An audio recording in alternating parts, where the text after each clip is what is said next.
Olá, hoje vamos falar em política e da profunda transformação que foi causada na política local a partir do que aconteceu, e esse nosso convidado de hoje foi protagonista em todos esses eventos. Ele é humilde, confrontador e coordenador. Natural de Novo Hamburgo, filho do seu Helmut e da dona Lorena, é formado em ciências sociais. O pai do Diogo e da Mirella foi vereador e secretário de Habitação, cofundador da UAC, a União das Associações Comunitárias de Novo Hamburgo, e do CONSINOS, o Conselho Regional de Desenvolvimento do Vale do Rio dos Sinos. Atualmente, o marido da Ilma é o autor do blog Pau na Nuca. Hoje teremos uma conversa de peso com Leandro Alfredo Larsen. Meu amigo Leandro Larsen, seja muito bem-vindo para essa conversa de peso. Obrigado. Grande prazer poder te receber aqui para conversar um pouquinho de ti e desse tema que domina a vida de todos nós, né? Gostemos ou não, a política determina como vai ser o nosso amanhã, né, Leandro? Evidente. Como faz para viver a política e não sofrer com tudo que a gente vê na televisão, que a gente vê nas redes sociais, que a gente vê nos sites, jornais e revistas? Não tem como não ficar muito combalido com tudo que a gente lê e ouve em qualquer esfera de poder e há alguns anos já, né? Eu creio que com o evento da propulsão das redes sociais, nós temos oportunidades, né? Não naquele sentido de criticar a opinião de outros, mas de buscar as informações em todos os meios de comunicação disponíveis, compartilhar com nossos amigos, tecer as considerações e com isso ao menos participar desse modo singelo do avivamento de alguma consciência de alguém que possa repensar suas atitudes enquanto eleitor, por exemplo, né? Eu acho que vivemos um momento realmente de grandes decepções, porque aqui e acolá surgem fatos que hediondos até, porque a malversação do dinheiro público é um fato hediondo que acaba retirando o dinheiro da saúde, da educação. Mas eu creio que ainda é possível, tem que haver esperança. Tu hoje não está mais militando partidariamente, né? Mas tu continua um militante político, pelo menos na internet, né? O Pau na Nuca, às vezes um pouco mais ativo, às vezes menos nesses últimos anos, mas ele já existe há algum tempo e tu continua usando ele como o teu canal de comunicação com as pessoas, né? Eu estava vereador quando descobri a existência de um panfleto, um jornal na década de 40 do século passado chamado Pau na Nuca. Fui até a Biblioteca Machado de Assis e depois eu resgatei esse nome para um boletim informativo do Partido Socialista, a qual eu fui filiado. E hoje, sem partido político, eu estou utilizando esse nome em um blog e numa página do Facebook. Da política de Novo Hamburgo, lá dos anos 40. Exato, do século passado, exatamente. De quase 100 anos atrás. Natural de Novo Hamburgo, da Vila Segala. Segala. Nunca ouvi falar dessa vila em Novo Hamburgo. Morro dos Cabritos. Morro dos Cabritos lá em cima, Vila Segala aqui embaixo. Tá bem. Bairro Boa Vista. Tá bem, bairro Boa Vista. Que Novo Hamburgo é essa que tu viu, que tu ajudou a desenvolver, Leandro? Olha, passei minha infância e juventude ali na Vila Segala, né, no bairro Boa Vista. E as terras as ruas eram de areia, a gente jogava bola na rua, jogava taco, carrinho de lomba. Era muito legal, né? Eu tive uma infância muito boa, mesmo com a ausência do meu pai em casa, eles já eram separados. Mas eu convivia com a mãe e eu tinha bastante liberdade por isso, né? Então eu já ia cedo a baile, com 15, 16 anos. Na época a gente, escola de samba, gladiadores, teve uma série de fatos assim que... Creio que eu amadureci um pouco antes do que normalmente se amadurece nessa fase da adolescência. E tive o privilégio de estudar na Fundação Evangélica junto, quando na época o professor Sarlé ainda era o diretor da fundação e não era secretário. Então convivi com o Sarlé e tive aulas com ele, enfim. Naquele regime dele. Naquele regime dele. Lembrar que ele era uma pessoa sui generis, né?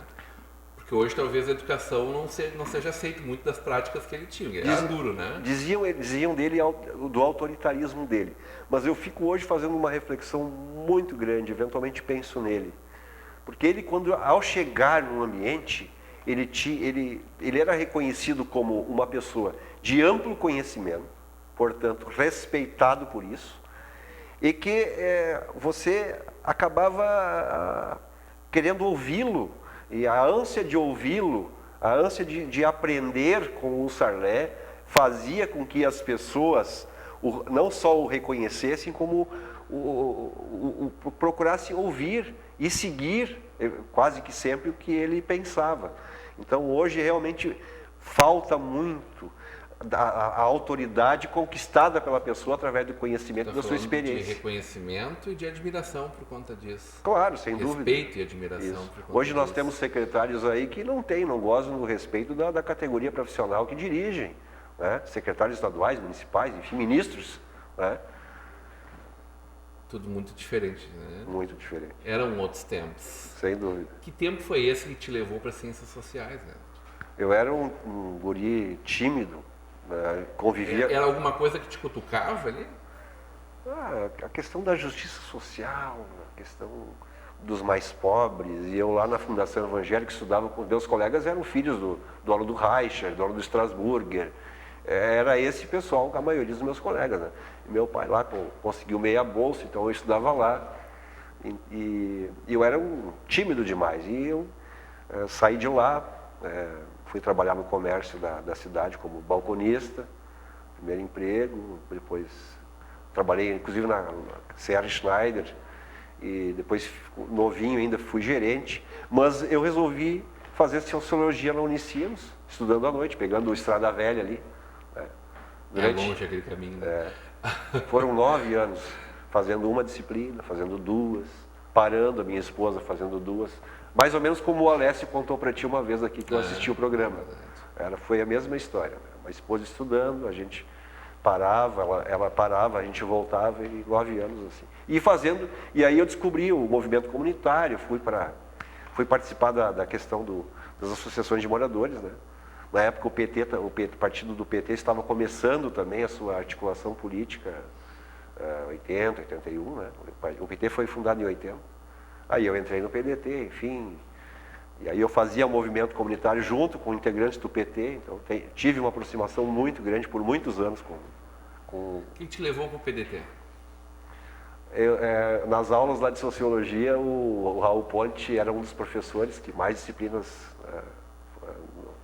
Foi o professor, né? E eles me chamavam de populista. Esse é o populista, porque o Brizola, o Getúlio Vargas, o Alberto Pasqualini eram tidos como os populistas, né? O ideário populista, né? E eles, evidentemente, propugnavam isso na teoria política, porque eles viam que o partido que estava se gestando naquele momento, que era o partido do Raul Ponte e da maioria dos meus colegas de aula na Unicinos, era o PT, que vinha do sindicalismo, que vinha dos movimentos eclesiais de base, que vinha... E que o resto era de mais direita, era populista. E eu não, como tinha lido a história de Getúlio Vargas, de Alberto Pasqualini, de Brizola, de Jango, eu acreditava que nós tínhamos que realmente ter que o nacionalismo assim, de esquerda no Brasil tinha que voltar e tinha que vingar, né? Então eu acompanhei o Brizola voltando e lá na faculdade eu era um dos poucos... Não, eu me filiei depois de 1 ano e meio que ele já estava articulando, perdeu a sigla para a IVET, né, o PTB, e aí ficou com o PDT. E no primeiro, segundo ano de fundação, eu me filiei ao partido, depois de assistir alguns discursos importantes aqui de Novo Hamburgo, né, como o do ex-deputado, o Américo Coppetti, o Manassés Goulart. Então, o Américo Coppetti foi um grande líder do PDT de Novo Hamburgo, né? E o PDT era o grande partido de oposição ao PMDB, que era hegemônico desde 76, né, 78, hegemônico na cidade, né? E o PDT era o grande partido da oposição, até que o PT ganhasse um vulto um pouco maior, mas a gente tem toda a tradição gaúcha, né, de defesa dessa figura que foi Leonel Brizola, né? Sobretudo, talvez o maior trabalhista, né?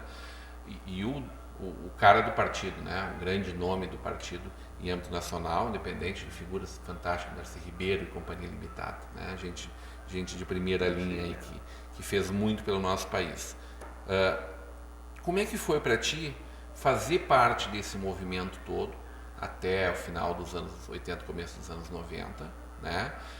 A gente falava um pouco sobre o discurso que vocês usavam naquele momento de que com a pujança de Novo Hamburgo podia se fazer muito mais. Muito mais. Né? E aí um momento histórico que foi a chegada do PDT ao poder. Sim. Mas com alguém que não era trabalhista, que foi o prefeito Ayrton Santos, né? Que tu ajudou a eleger. Exatamente. E aí começaram-se as coisas de que aquilo que estava se propondo não estavam consoantes com aquilo que vocês acreditavam, que a base, que a raiz do partido acreditava, né? Como foi aquele choque para ti no primeiro momento? Quando é que tu percebeu que o discurso e a prática estavam desalinhados, Leandro? Nós havíamos tentado a eleição de vereador 3 vezes já, e junto com o Ayrton nós conseguimos a eleição, a vereança, né? E antes disso havíamos, junto com outros 2, 3 companheiros, construído, pavimentado a base, a estrutura da pré-campanha daquele. E ele... Tu foi uma das pessoas que criou esse esteio para ele poder ser o candidato. Digamos que nós fomos operários ali da construção, saíamos com ele em fim de semana, nos bairros, construímos a parte da formação dos cursos para os pré-candidatos, né? Tudo isso era uma parte que a gente colaborava na época. E ao chegar no governo, de uma forma avassaladora, porque foi 2-1 a votação, o Paulo Ritzel realmente... Sepultaram um ciclo do PMDB. Né? O Paulo ele cometeu aquele equívoco de depois de 50 anos, Novo Hamburgo não tendo deputado, feito uma imensa propaganda para eleger um deputado novamente, ele queria largar o mandato na metade para ser prefeito. Aquilo acabou com ele mesmo, né, com ele, o que hoje não ocorreria. Hoje um deputado saindo na metade do mandato não ia ter problema nenhum. Mas em função dele, na época, toda a propaganda que se fez para eleger. Foi uma mobilização, né? Foi uma mobilização. E ele tinha um bom nome, né? O pai prefeito, ele tinha sido prefeito, e então ele tinha enfim, ele acabou tropeçando nos próprios pés. Né? O Ayrton novo, não era ideologicamente afinado, mas os ventos, como dizia o nosso querido amigo, e eu admiro muito o Copete, ele dizia que as eleições às vezes surpreendem até o próprio candidato. Às vezes vem um vento e te leva, te empurra e tu te elege. E isso realmente aconteceu com o Ayrton, em função desse fato. Tinha feito uma votação minúscula na eleição anterior pelo PRN, pelo Partido PRN, Collor, né? Isso, exato. O que ocorreu no primeiro ano, que os técnicos do Ayrton, os secretários, diziam que tínhamos que mudar, alterar alguma legislação municipal, e eu fui convencido disso, né? E aceitei, mas eles se comprometeram que era com relação aos repasses do Instituto de Previdência dos municipais. E olha, quem criou as leis trabalhistas e previdenciárias nesse país foram os trabalhistas lá com o Vargas. Sabendo disso, eu disse, mas e daí? Por quanto tempo? Não, por 1 ano. Então era para ser 97. E eu era o líder do governo, enfrentei assim funcionários, eu discursando que era só 1 ano, que os índices iam ser restabelecidos. Porque tu acreditou que era só 1 ano. Eu acreditei que era só 1 ano, que os índices iam ser restabelecidos em 98, no ano seguinte, que a dívida ia ser paga, enfim, e eu não vi isso ser cumprido na época. Passei a cobrar isso em 98 na tribuna, passei a ser um sujeito que incomodava, né? Nas reuniões do partido, a maioria já com cargos da própria administração, esqueceu os seus ideários políticos partidários, né? E preferiu ficar com aquela postura. E nós passamos, na visão deles, incomodar. Fomos chamados à comissão de ética para responder, enfim. Aí eu passei a ser um sujeito, um vereador indesejado, sendo do governo e de oposição ao mesmo tempo. E aí essa persona não grata ganhou uma confissão, como poucas vezes na história se viu. Vamos falar sobre isso? Claro, sem Logo problemas. depois do nosso intervalo, hoje numa conversa de peso com o Leandro Larsen.